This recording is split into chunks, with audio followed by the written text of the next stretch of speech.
नमस्कार और स्वागत है आपका देशभक्त डायलॉग के इस विशेष बुलेटिन में। मैं हूं हीरा परिहार। सबसे पहले एक नजर डाल लेते हैं आज के मुख्य जियोपॉलिटिकल खबरों पर। अमेरिका ने भारत पर टैरिफ लगाया है, लेकिन चाइना को छूट दी है। आखिर क्यों? वह पुतिन ने मोदी जी को फोन करके ट्रंप के साथ अलास्का वार्ता की दी है जानकारी।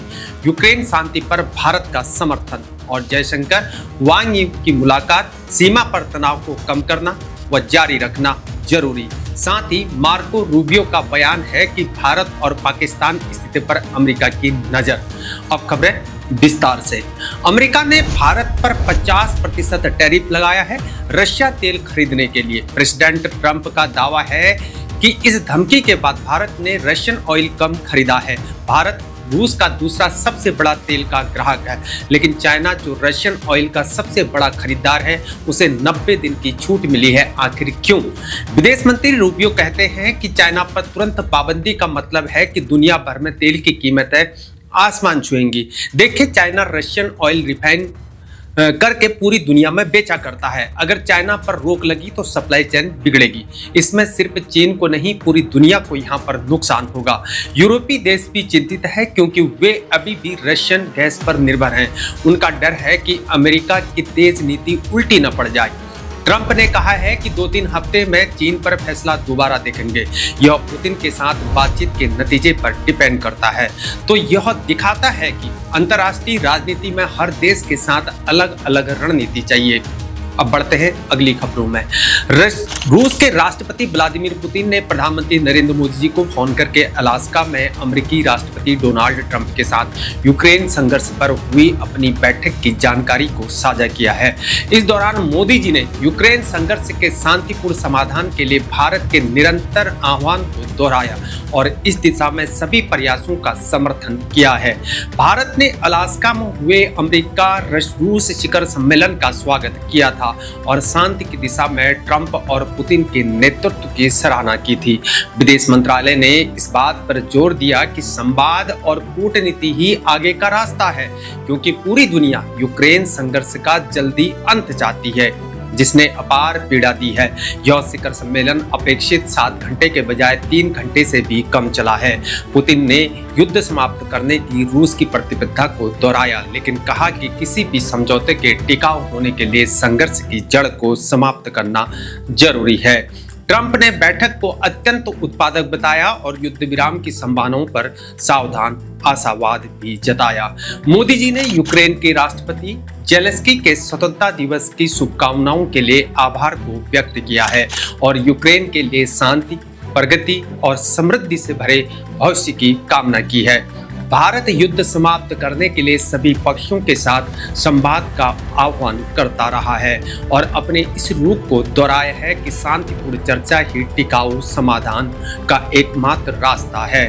पुतिन को मोदी जी ने इस वर्ष 23वें भारत रूस वार्षिक शिखर सम्मेलन के लिए भारत आने का न्योता भी दिया है, जो इन घटनाक्रमों के साथ साथ व्यापक कूटनीतिक सहयोग को भी दर्शाता है।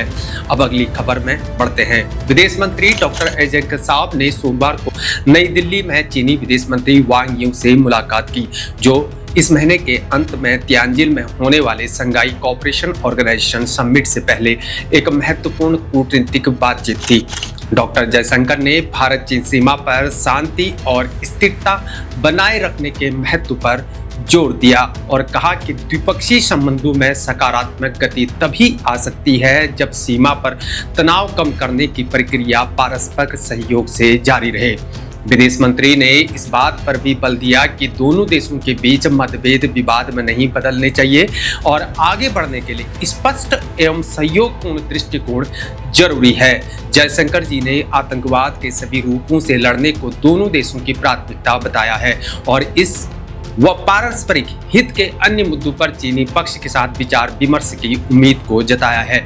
वांग यी की यह यात्रा अक्टूबर 2024 में कजान में भारत और चीन के नेताओं की मुलाकात के बाद पहली मंत्रिस्तरीय बैठक है, जहां दोनों पक्षों ने संवाद तंत्र को पुनर्जीवित करने पर सहमति जताई थी।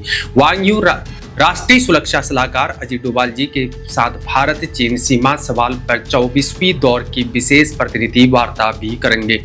यह बैठक प्रधानमंत्री मोदी जी की एससीओ समिट के लिए चीन यात्रा से कुछ दिन पहले हुई है और दोनों देश क्षेत्रीय व अंतर्राष्ट्रीय संदर्भ में सहयोग बढ़ाने की कोशिश कर रहे हैं। जयशंकर जी ने मजबूत परिणामों के साथ सफल एससीओ समिट के लिए शुभकामनाएं दी और इस बैठक से दोनों देशों के बीच पारस्परिक सम्मान, शांति और सहयोग पर आधारित भविष्यों की रिश्ता बनाने की लेकिन दृढ़ कोशिश को दिखाती है। और अब अंत में एक खबर और वाशिंगटन से बड़ी खबर ये आ रही है कि जहां अमेरिकी विदेश मंत्री मार्को रूबियो ने अगस्त 2025 में कई इंटरव्यू में स्पष्ट किया है कि अमेरिका भारत पाकिस्तान की स्थिति पर रोजाना नजर रख रहा है। मार्को रूबियो ने कहा कि संघर्ष विराम को बनाए रखना बेहद ही मुश्किल का काम है क्योंकि इसके लिए दोनों पक्षों की सहमति और निरंतर प्रयास की जरूरत होती है। उन्होंने भारत पाकिस्तान के साथ साथ कंबोडिया और थाईलैंड जैसे अन्य संघर्ष क्षेत्रों का एग्जाम्पल देते हुए शांति बनाए रखने की चुनौतियों को भी समझाया है।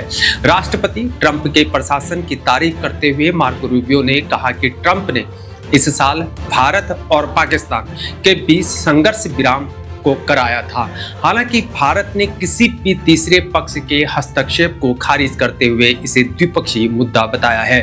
व्यापार के मोर्चे पर अमेरिका भारत संबंधों में तनाव है क्योंकि ट्रंप ने भारतीय सामानों पर भारी भरकम शुल्क को लगा दिया है और भारत पर रशियन ऑयल खरीदकर युद्ध की मशीन को बढ़ावा देने का आरोप भी लगाया है। प्रधानमंत्री मोदी जी और विदेश मंत्री जयशंकर जी ने स्पष्ट किया है कि ऑपरेशन सिंदूर जैसे सीमावर्ती अभियान बिना किसी बाहरी मध्यस्थता के द्विपक्षीय डिसीजन है। आज के लिए बस इतना ही। देखते रहिए देशभक्त डायलॉग। चैनल को सब्सक्राइब करना ना भूलें, वीडियो को शेयर करें, लाइक करें और वीडियो को हाइप करें। जय हिंद, भारत माता की जय।